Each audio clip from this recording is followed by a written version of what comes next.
Hello, friends. We are so excited to have you here joining us for the Phygital Learning post-BETT recap. I'm here with Kim Niebauer, who is at BETT. I think Gudrun was at BETT also.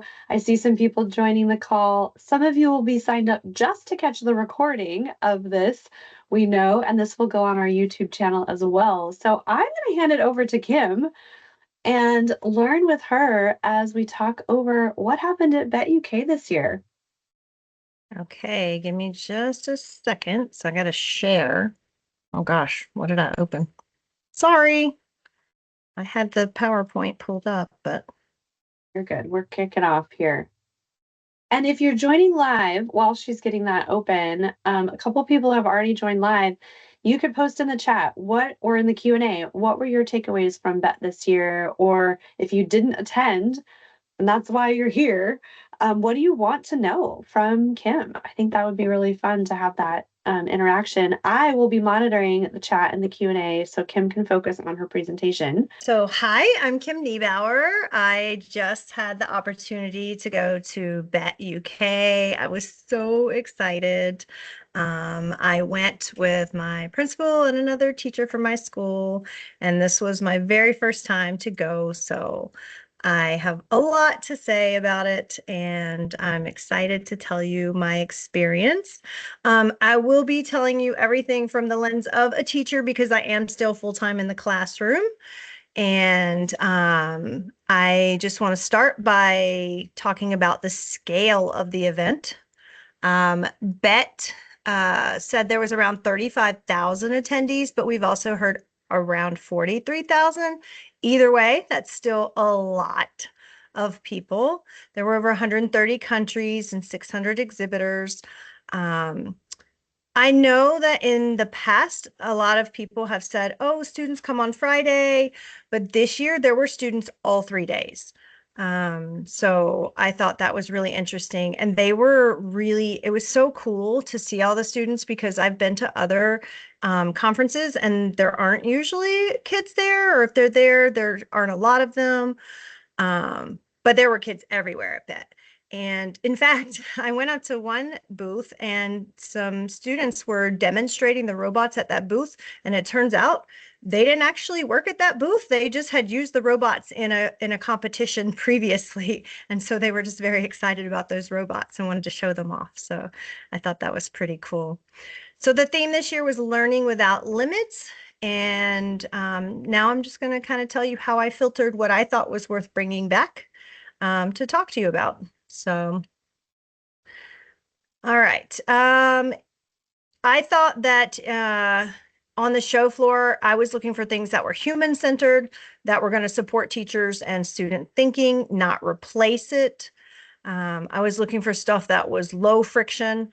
I wanted things that were going to fit into my workflow that I already have, like the apps that I'm already using. I didn't want to try to add more stuff. I was looking for stuff, especially that already had a good track record with privacy and transparency. I know, Becky, you've done some talking in a blog lately about how data is like what we're trading in these days, like currency. And especially, we were talking just a few minutes ago before the meeting even began. When I bring something back to my district, I have to make sure that it's going to align with the privacy that we have here in our district, and it's very strict here. And so when I was looking at the different vendors and on the show floor, I was looking for ones that were already vetted, so to speak. And then, of course, evidence of implementation. Like I wanted to see what are they doing or what have they done already beyond the demo. So using that filter, the first big theme was a shift of should we use AI? That's what we used to say. Should we do it? Should we have it? Is it something we should introduce? To how can we actually introduce this and implement it responsibly? I think there was a lot of conversation around making sure that we're using it to be more productive and not just to save time, which I know was when I first started using AI, that was how I was using it. It was just saving time, but it wasn't necessarily the best use of it. And so we're seeing that teachers are trying to find ways to use it to support learners and use it for assessment and feedback. And then there was also like a big emphasis on making sure that we're building literacy and teaching students what is AI and should I always use it? Is it even appropriate in this situation? I do think the quote here actually captures the trust piece, um, like earning the confidence of students and families is so important, um, especially for me because I'm actually at the elementary or primary level, as they called it over there in England, and there's been a lot of conversation about are kids this age even ready to learn about AI? And in my opinion, the answer is yes. And so I think that that does become a big talking point is what is our responsibility to teaching students and at what age? So that's theme number one. The next thing I want to talk to you about is the shift of mindset that I heard again and again in conversations. Um, and that is that AI is not extra anymore. It's built in. We're seeing this across the board. I saw this at FETC. Apps are just embedding it now into everything. Um, but then that becomes a question of if it's embedded in everything and it's not a standalone tool that I can say yes or no to, how do I make sure that it's implemented responsibly? And and to me, that goes back to making sure that you have those AI policies in place and making sure that you train educators on the use of AI and not just allowing it to just be there as something that exists without any sort of training for them. Because I think that that's also part of the problem is now everybody knows that AI exists, but we don't necessarily know what to do with it. And so I think that's going to become crucial is making sure that teachers are able to use the tools. And I think it's also moved from can AI save teachers time to how can we use it safely and ethically. There was a lot of conversation about governance and accountability, student literacy, obviously, and training, student misuse, as usual. Conversation still about equity and access, because you still have people talking about completely cutting it off instead of teaching how to use it appropriately. And then alignment with safeguarding and data protection expectations. So I think what this tells us is something really important. Schools are not in exploration mode anymore. They're actually in implementation mode.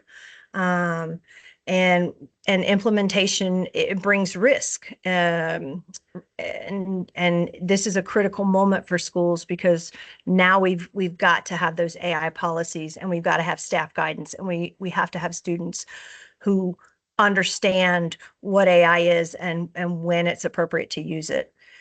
And so I think that that's part of what I was hearing as I was going around on the showroom with regards to AI. Okay, so moving on. There has been a shift in thinking, so we're not just piloting it anymore. Like I said, it's already being implemented. we definitely have access to AI now, and now we're not just saying like should the kids use it or should they not use it. Now we're saying we need to teach them how to use it, and they need to be able to use it with confidence. And we're no longer just saying, okay, look, you can use this tool just for AI. Instead, we're integrating it into our workflows, and it's not a novelty anymore. There's actual measurable impact, especially when we're using it with our accessibility tools.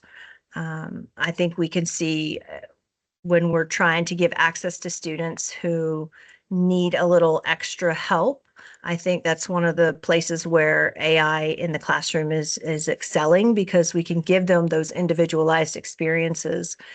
Whereas before AI, if I had a lot of students that needed that one-on-one help, I'm only one person. I can only help one at a time. Whereas now I can set up personalized chatbots, and so I can see how much it's helping my individual students.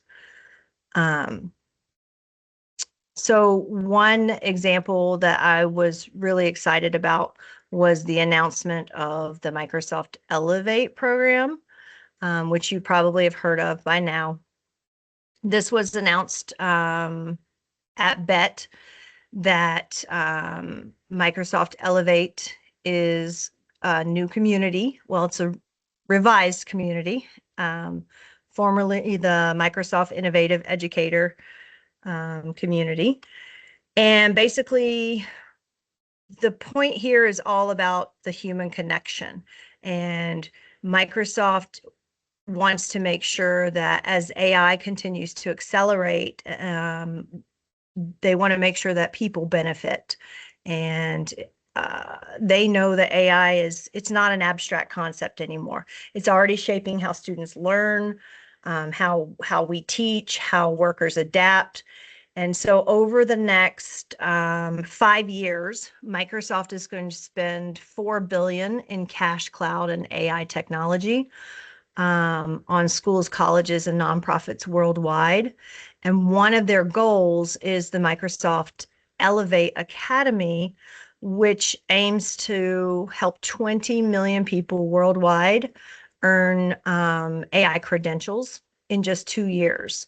And so they're hoping that those 20 million people will earn credentials from basic AI fluency all the way up through advanced technical skills. They're doing this through partnerships with educators, organizations like LinkedIn, code.org. But their position is very clear. AI should elevate human potential and not replace it. So I think that's a win-win for all of us. I'm very excited about that. The next thing I took away from BETT is workflow wins. The best tools I thought that I saw reduced friction and stayed within a familiar environment.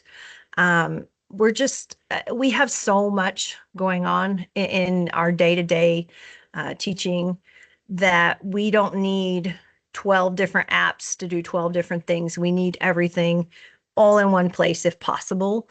And especially if we are in a district that's not platform agnostic, like I myself am in a Microsoft district. And so the more things that can integrate with that, the easier it is for me. And so one tool that I saw that I thought was fantastic, and that integrates directly into Microsoft Word and Microsoft Teams, is called Edward. So this is a good example of responsible embedded AI support. And you can just add it just as a tab directly in Teams. And one thing that I really like about it is students don't have to upload their writing somewhere else. You just create an assignment as you normally would in Teams, and it integrates directly with your assignments that you're already giving in Microsoft Teams.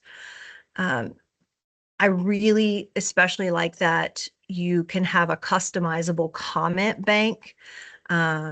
You can write high quality feedback comments that you can then share with other educators, like across your department or even your district. And then you're going to have consistency in your feedback and assessment that you're giving to students. And one nice thing about these customized comments is that you're going to spend less time writing the same comment over and over again, because you'll be able to just use the bank that you've created for that assignment. So then you'll be able to focus more on student learning than on rewriting the same comment. And again, it's really nice because it's not just a generic comment bank. These are carefully crafted explanations that you, the educator, wrote about what the issue is and how to improve it. And the comments can actually include links. They can include examples, multimedia. So what's important here, especially in the context of AI, is that Edward is supporting professional judgment of the teacher rather than just replacing it. So you don't just generate the feedback and then walk away. Instead, it makes the feedback more transparent and intentional, encourages shared standards across teams. Because how many times have you heard like, well, this teacher grades so easy and this teacher grades so hard? And if you're using a shared resource like this amongst teachers, you're going to get more consistent feedback. And then it also has a feature where you can actually see which feedback students engage with and measure feedback uptake. So like you can track how long students spend on comments and whether or not they find the comments helpful, so they can actually rate your comments. And you can even set it up so that they can peer check each other and rate each other's peer feedback. There is an option too, where you can look and see, you can run a plagiarism detector and you can run an AI indicator. It doesn't say, hey, this was written by AI. It just says, this could be AI generated and here are the reasons why, which I thought was pretty neat. So that gets my vote for a pre-built tool to give some good personalized feedback to help students in the writing process. Okay, next theme. Next theme is hands-on, built first learning. So I really like it when kids get to like get their hands into something and they're not just on a device all day. There's been a lot of talk lately about cutting screen time and cutting out devices and things like that. And so I saw a company called Play Piper. And what I really liked, what stood out to me about Play Piper is they don't just get started and begin coding. They actually have to build the kits first. So there's two kits. There's a Piper computer kit, which they build a functioning computer and then learn about circuitry and coding through a series of guided activities. And then there's Piper Make, which is a physical computing system that the students build circuits and they code the hardware using drag and drop coding. So what's nice about it is these missions help teachers run it predictably. And then this is really important to me. The kits are sustainable because they actually come with blueprints, not just how to put them together, but also how to disassemble them so that they can be reset and reused the next year or the next class or whatever. So I thought that was a really great point. So I like that we can use a tool like this to show students how things work. I think it's important that if we're going to be implementing AI policies, we also should be talking about capacity building. I think students need to understand the foundational parts of a system and a computer, like what is input and output and how do you test and troubleshoot things. And I think it's important for students to make sure that they're having opportunities to build and test and iterate. And I really, really love the idea of screwdriver in hand, which is what they said to me, because I'll be a lot of kids have never even held a screwdriver. And so I think it's really nice that they can have this opportunity to start from scratch and build something, because now you've got that sense of pride. I did it. And if it doesn't work, ooh, what did I do wrong? I need to fix it. And then once they do build it, then they can move on to the actual coding. So I really like that a lot. Okay, the next thing I saw on the showroom floor was the BBC Learning Hub. So hear me out. I know it's BBC, which is the British Broadcasting Company, but they have high quality educational video clips with standards aligned. So they are the NGSS standards, I believe. And then the student articles are actually written at 3 different reading levels. They have printable activities and worksheets you can use. All of it ad-free, curated, classroom appropriate, which reduces planning time and, let's be honest, risk for teachers, because you can trust it. It's also important to address the AI era dimension here as well, because they are explicitly aiming at media literacy. And now we know, how many times do we look online and we're like, ooh, is that fake? Is that picture real? I'm not sure. What about that video? Is that a deep fake? I'm not sure. And so, they're trying to address some of those things with some of the content that they have. They talk about source evaluation and critical thinking and understanding how information is created and framed.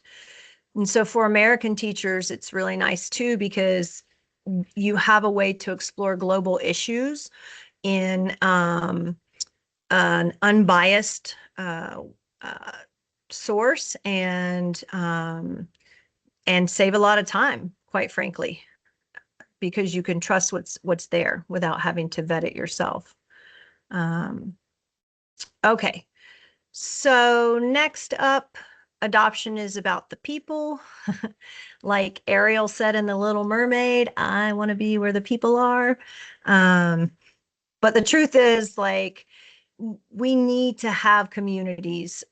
We need to be with other educators that share our same thoughts and ideas.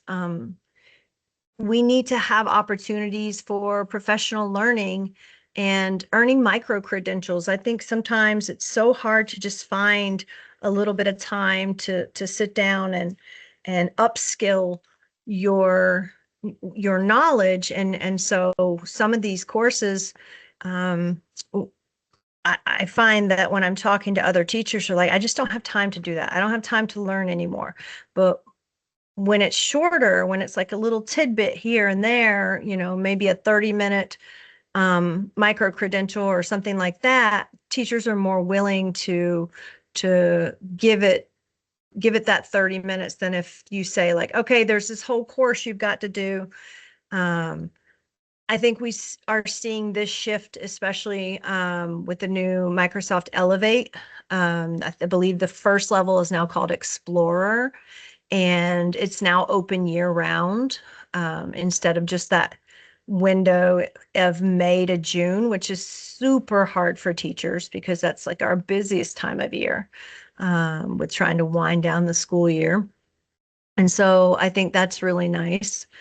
And we are starting to see where we need to have like these support systems in place as well, because I didn't really hear much conversation about this over at BETT, but I know here, obviously, we have a big issue with turnover and teacher retention.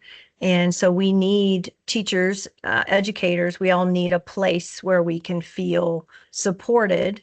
And I think that's what we're seeing, is a place where teachers can ask questions and say, like, look, is this working for you? I don't know how to use this. I don't know if I should use this. And so I think that's very important. And I think that Phygital Labs fits in there perfectly because we are offering these little micro trainings, if you will, that I think are just the right amount of time and the right introduction to some of these tools that teachers can just do it, implement it immediately, and it's not overwhelming. But I especially love this quote at the center of all of this. It's still the teachers who bring learning to life. So it's yes, AI is there, but it is still just a tool like any other tool. So, okay, next. Safe AI is non-negotiable. So this is just, yeah, we can't allow kids to just be on AI without knowing what it is. And unfortunately, I think when we are banning it, the kids are still going to use it.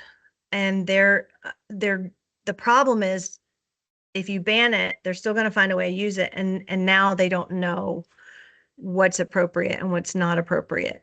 And so I think it's important that we make sure that we have boundaries in place, we have guardrails, we're teaching students what they should be doing and not doing. And, we hear all the time that humans should always be in the loop. And in this case, I think teachers are the ones that should stay in control. This quote especially captured my attention because when I was at BETT, there was actual conversation in one of the panels about cell phones. And we see this is apparently a worldwide issue of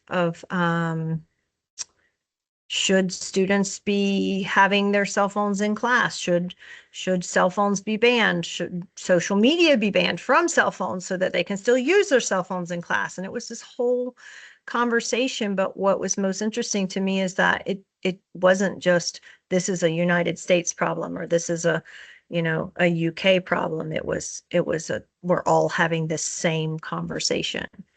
And so I think that's really important. Okay, so 3 takeaways worth mentioning. AI adoption needs support systems. We need community, and we need professional development. And the community needs to make teachers feel welcome and understood. And the professional development needs to be like quick and able to implement right away. Workflow matters. We want tools that already live inside the platforms we're currently using. We don't want to have to go learn a whole new system. We don't have that kind of time. And hands-on learning is still the best way. It's to make things stick. We want those experiences for students to be able to deepen their understanding. I like this Sal Khan quote. It says, "You should never use technology for its own sake. You have to start with the problem you're trying to solve." And I think this is very timely because I think this is also conversation that I'm hearing is when we're talking about getting rid of screens and we're talking about cutting back or completely banning them or whatever. I think part of the problem is there are people who are still using technology just to use technology, and there's not a real purpose behind it.